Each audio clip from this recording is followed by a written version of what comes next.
What I expect when we go to Puerto Rico is what I've seen in the media. You know, I haven't seen a lot of coverage of it lately, so my interpretation of what it looks like is, you know, still in a lot of disarray. You know, there's a lot of destruction that has happened over there and not much has been fixed. So what I expect to see is, you know, things that need assistance, and, you know, that's the whole point of us going.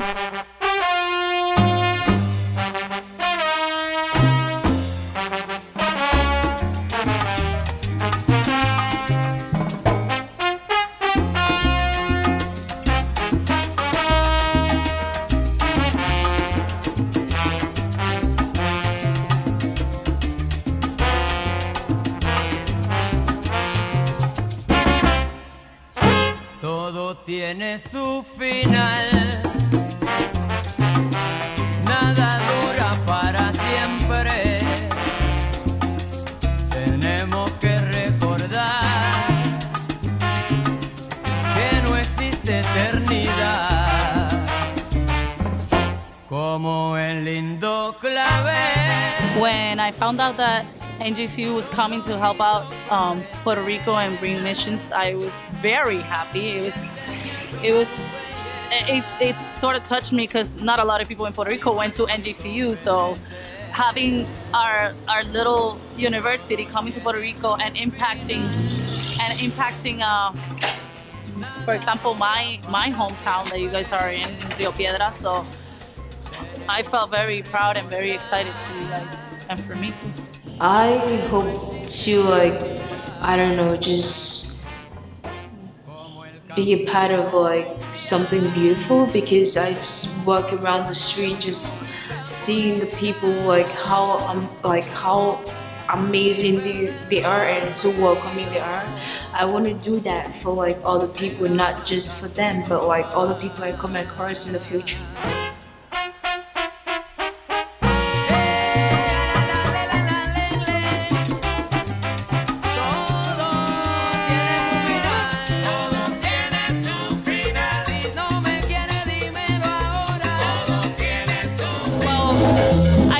That the first part about Hurricane Maria that you have to tell about is Hurricane Maria per se.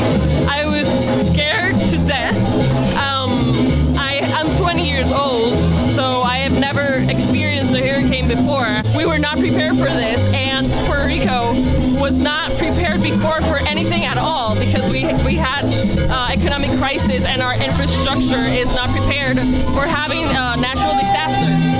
I got my electricity back just a few weeks back, and we had no water. We struggled to get food.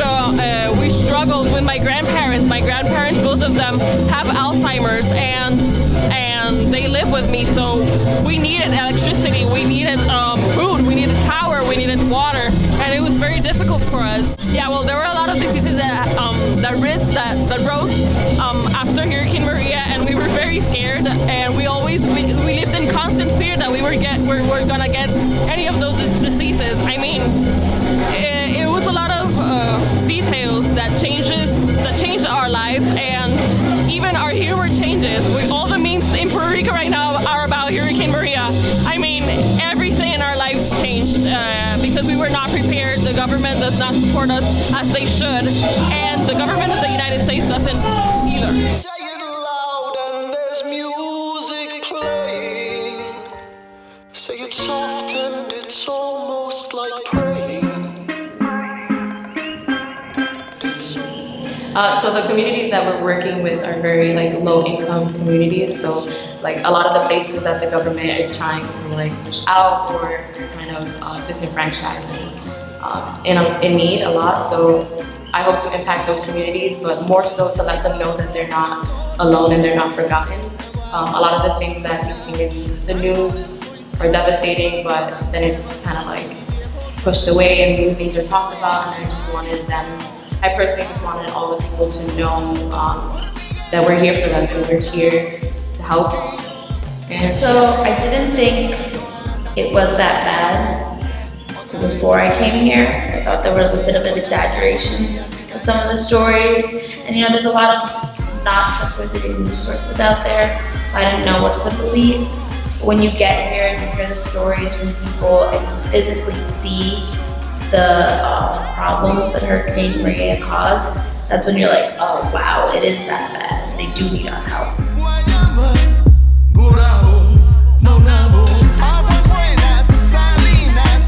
Well, I hope to help the Puerto Rican people, because they're usually when stories like these, tropical storms like these are added to the news, people usually tend to forget, and then after various months, people are still affected by these things. So I hope to achieve that the Puerto Rican people see that we still have them in mind, that they're not forgotten, that they're a part of the United States, and that we, as them being a part of the United States, we want to help them and we know what they're going through. I know maybe like we're not gonna do like a huge impact, but it is a small impact for the little people. I want to impact, just the people on the street. On the street, there's a guy who sleeps here and he has a dog, the most adorable dog, and I'm not gonna leave until I get him a huge bag of dog food, and that's a big impact on a small thing. So I just hope to help out the little people, the people who don't have a voice.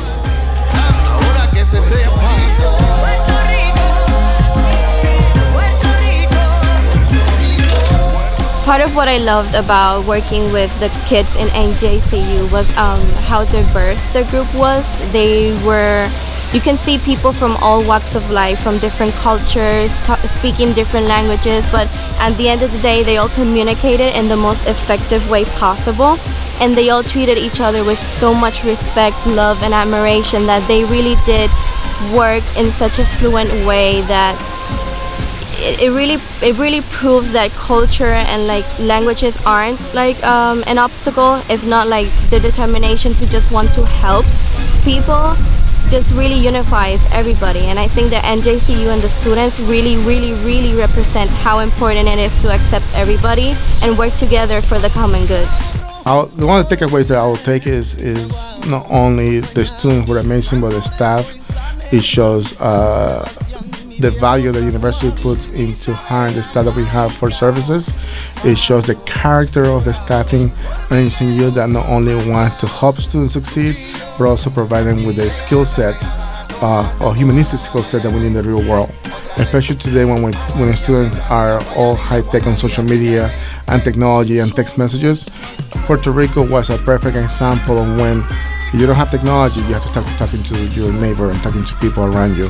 And then NJCU students did that. They went around and talked to neighbors and community members, and they were able to hear their needs and they were able to hear their struggles. And I think that's a takeaway that no matter how many years you pass, they'll remember those moments. The culture in Puerto Rico is just amazing. The people, they're so grateful and so resilient to the things that they've endured in this hurricane, and it's just amazing, to see the way that they just outstand with everything that's happened to them, and they've just endured it and they've turned the negatives into positives. It's just great.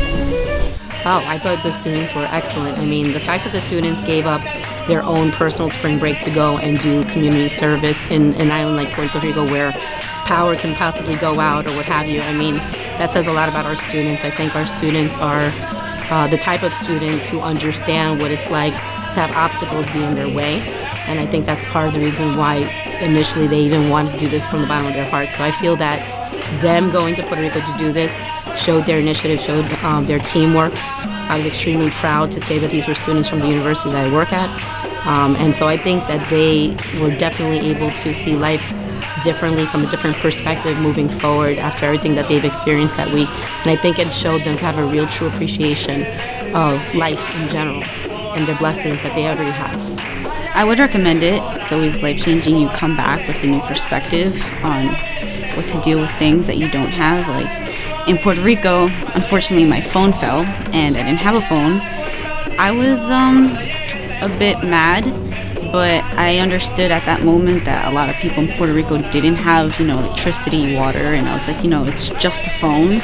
I will have one back when I come back from the States. So it's very life-changing. You look at things differently. You don't take things for granted, I guess, but you just look at things way different, and you're very, you're thankful for what you have.